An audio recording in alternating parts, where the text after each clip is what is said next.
Hey everyone, welcome to our story of a life turned upside down. Are you ready to laugh? After a bit of makeover magic, this charity hospital started to assemble a healing fairy tale, and the warm vibes were everywhere. Patients and families share warm tales, drawing more seekers. Teamwork achieves goals. Everyone chipped in to build this charity hospital into a supportive community that made you go over. One day, a strange man burst in. Caitlin asked his need, seeing him hug himself. He looked a bit dazed, hands flailing like he was auditioning for a dance-off, mumbling nonsense. "Times Earl, meet Larry, a suicidal mental patient." Caitlin hesitated, but Patch persuaded her. "If we don't welcome him, who will?"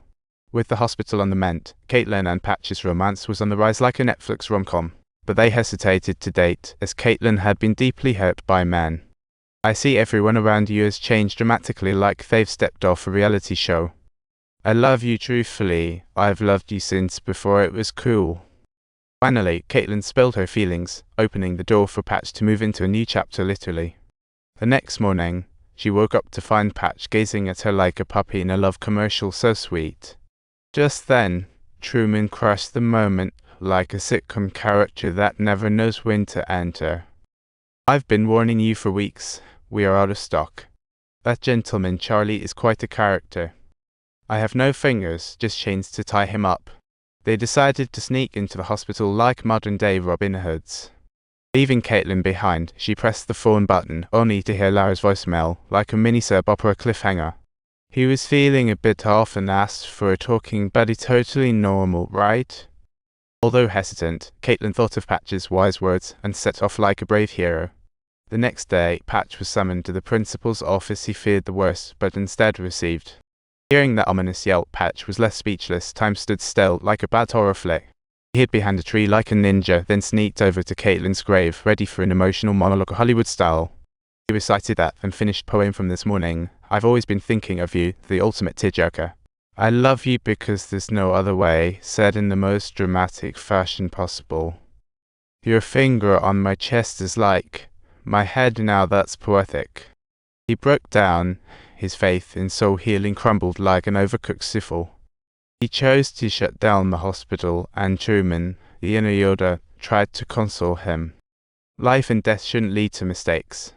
Wise words, but where's the comedy in that? The guilt and pain were too much for Patch. He felt as welcome as a pineapple at a pizza party. Just when Patch was ready to quit, his jealous roommate blocked him like a traffic cone. "Dude, I've studied hard for 2 years and finally beat you, but the old lady still won't spill the tea."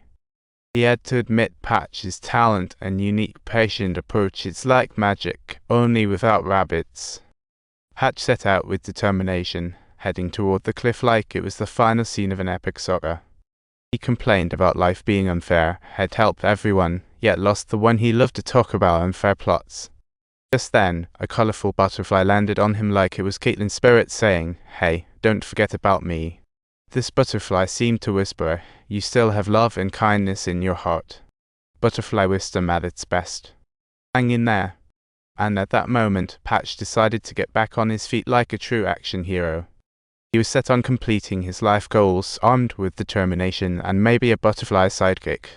Patch marched back to the hospital to tell his roommate to get ready. He was about to surprise the pasta-loving lady.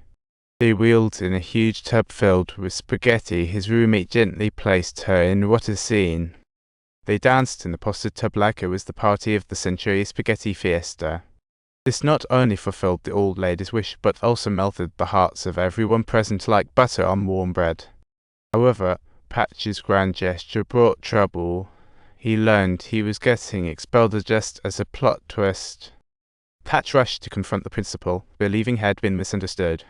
But the principal was as silent as a mime. He stormed into the file room and discovered the reason for his expulsion: too much happiness. Fortunately, his roommate devised a plan: appeal through the medical union. Maybe he could argue his joy was medicinal. During the hearing, the principal accused Patch of unauthorized practice. Now that's a plot twist. "Do you think your actions were being regulated?" asked the arbitrator with a sense of foreboding. Patch answered calmly, as if he was on a game show. "What's really scary isn't death, it's the indifference of others. Death isn't the scariest thing. A doctor's mission should be to enhance life quality, not just dodge the Grim Reaper.